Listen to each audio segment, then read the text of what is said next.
and one was a leaker.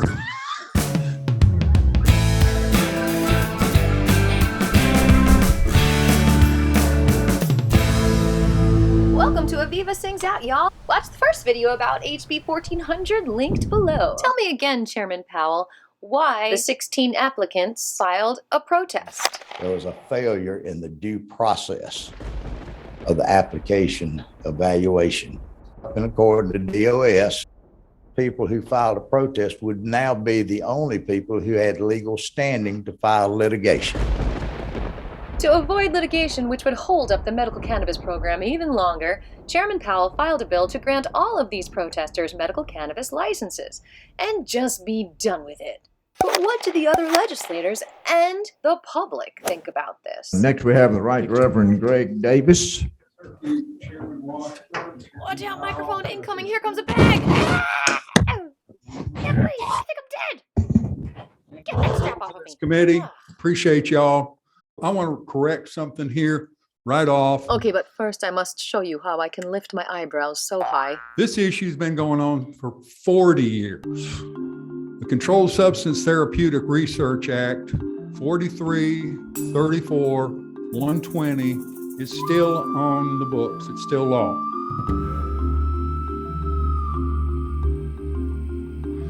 I asked the Secretary of the Senate, I said, do you realize that the law is still on the books? I said, I want you to know I've been lobbying here for the medicine. Little achy in the joints and not too spry. They're probably city living. Probably. I said, you know that law is still on the books? He said, oh no, that law gone with the wind. Wait! What are we gonna do about the cannabis? Frankly, my dear, I don't give a damn. And I'm right in his office. I said, is that Georgia code? He said, well, of course it is. I'm the Secretary of the Senate. I said, well, pull it off. 4334 120. The intent of the legislature is there in 4334 121. You can read it. It's Georgia law. You can read it, which means anyone can read it, which means I can read it, which means you can read it through me reading it. Okay. The General Assembly finds and declares that the potential medicinal value of cannabis has received insufficient study due to a lack of financial incentives for the undertaking of appropriate research by private drug manufacturing concerns. What if an herbalist wanted to do the study? Why is it limited to pharmacopoeia? What's up with that? Individual physicians cannot feasibly utilize cannabis in clinical trials because of federal governmental controls, which involve expensive, time-consuming approval and monitoring procedures. So you're telling me the pursuit of liberty, justice, and happiness is limited by price? That's not capitalistic America. B. The General Assembly further finds and declares that limited studies throughout the nation indicate that cannabis and certain of its derivatives possess valuable and, in some cases, unique therapeutic properties, including the ability to relieve nausea and vomiting, which routinely accompany chemotherapy and radiation used to treat cancer patients. Cannabis also may be effective in reducing intraocular pressure in glaucoma patients who do not respond well to conventional medications. Or even if they do. Look, here are two studies.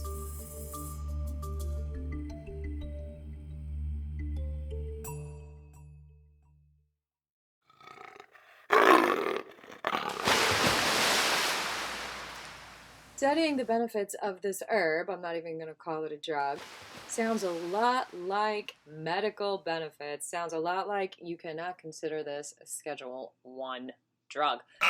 Check this out. This is from 2010 Georgia law, but it was 1976 when a federal judge ruled that people could smoke pot for their glaucoma. That's almost 50 years ago. Why has this not been amended? Not only have they not amended the Controlled Substance Act, they kept this a secret from us. There were about 13 federal cannabis patients until 1992 when the Bush administration got tough on crime and stopped accepting new patients who were dying from AIDS. Way to protect us from those dying criminals. What the heck? Elvie petitioned to join the program back in 1988 when she was arrested for growing her own medicine. She was approved. and won her court case. Since she now lives in Oregon, she has no problem getting her medicine. How many court cases do people have to win claiming cannabis as a medicine when it's a food also before the law is amended? Meanwhile, back in Georgia in 2022, which feels like 1937, this is what American freedom looks like. Buying my son's medicine from a drug dealer. While the federal government has no problem prescribing the cannabis medicine and shipping it off in tins like these. Do you feel boxed in, drawn out, and all confused? So hypocritical. It's contradicting policy. There are proven medical uses. There are state medical cannabis programs. There are federal cannabis patients being federally prescribed cannabis. And yet, surveys show that 40-ish% of us are okay defining cannabis as drugs with no current medical use with high potential for abuse and or addiction. Sounds like we need to do a better job educating the public. That's why I'm making these videos, so please share, like, comment, and subscribe. Let's move on. The General Assembly further finds and declares that in enabling individual physicians and their patients to participate in a state-sponsored program for the investigational use of cannabis and its derivatives, qualified physicians and surgeons throughout the state will be able to study the benefits of the drug in a controlled clinical setting, and additional knowledge will be gained with respect to dosage and effects.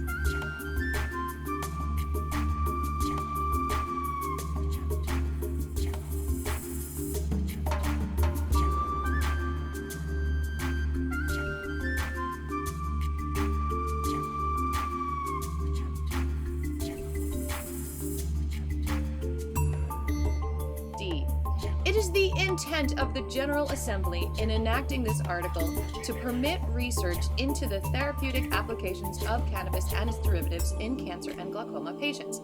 This would allow qualified physicians approved by the Patient Qualification Review Board, created by Code Section 4334-124, to provide the drug no drug has seeds, it's not a drug, on a compassionate basis to seriously ill persons suffering from the severe side effects of chemotherapy or radiation treatment, and to persons suffering from glaucoma who are not responding to conventional treatment, which persons would otherwise have no lawful access to it. It is the further intent of the General Assembly to facilitate clinical trials of cannabis and its derivatives, particularly with respect to persons suffering from cancer and glaucoma who would be benefited by use of the drug. That sounds so controlling. So wait, it's now on Schedule 3? That's never brought up during any of these hearings. Alan Peake told me on day one, I brought it to his attention, y'all have that. Naturally derived dronabinol. That's the name of this medicine. This is the Regulated Industries Committee. You don't regulate medicine. You're talking about medicine here.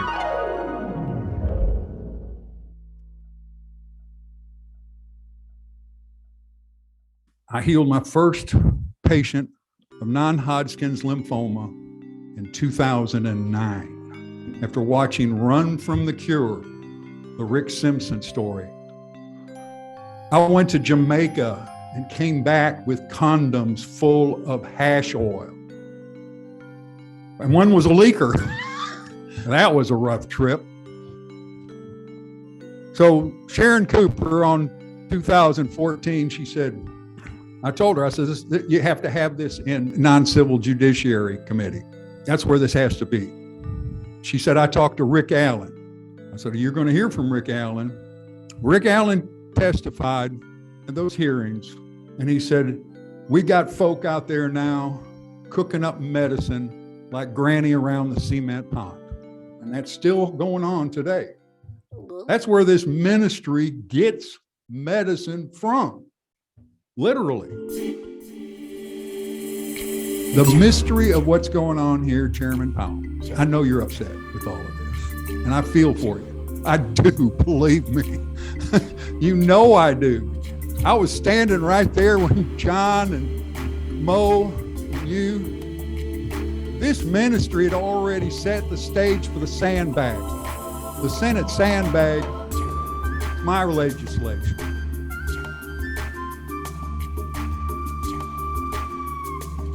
And you asked, what can we do to fix this mess?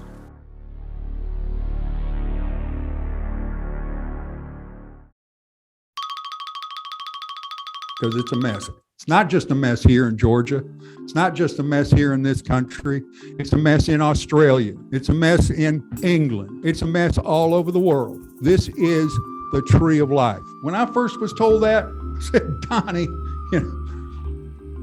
I wish that was true. There's got to be some kind of doctrine to back it up. Water. I gotta have water. Head starts going in. I have trouble with it too.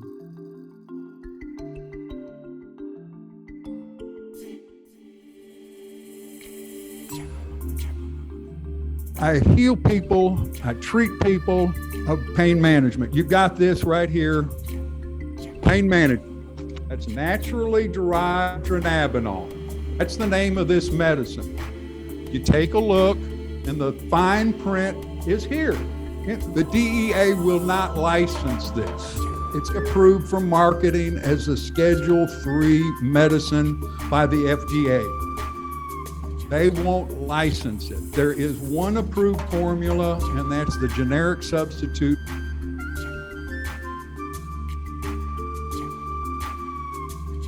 I want to finish now because I know this is tough. And so you asked Chairman Powell, Chairman Washburn, what can we do to get medicine to Georgians? What can you do? You can ask Chris Carr. Thank you. You can ask him.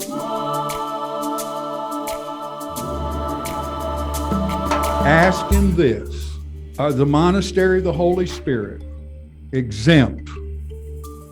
Can they grow cannabis at the monastery of the Holy Spirit? And I'll tell you the answer right now. That Peter Skandalakis told me on the 3rd floor. Yeah, they're exempt. They can grow it. I'll contract with them because I'm exempt too. And I'll ship it to the specialty pharmacy that this ministry. Shaving a haircut, 2 bits. Okay, Reverend Davis, thank I you. got a We do question. have one question from Chairman Powell. Mr. Chairman. I want to thank you and the dialogue and, gosh, we've talked. I mean, quite frankly, I think you lost me with the condoms. But do you support House Bill 1400? I'm in a different jurisdiction. We're regulated industries. We're going forward to either. Send it over. Send it over. So Send it over. Thank you. Send so it much. over, Thank please. you so much. Appreciate Dear it. God, Thank you. let the Senate have at it. Thank you, Reverend Davis. Next we have. Please stay tuned for the next testimony edit from the March 3rd HB 1400 hearing to learn even more about this amazing plant and the cluster plug of laws versus needs that spin our head more than a dizzying strain of Kush. I would certainly encourage you to speak up because this is about fixing a system.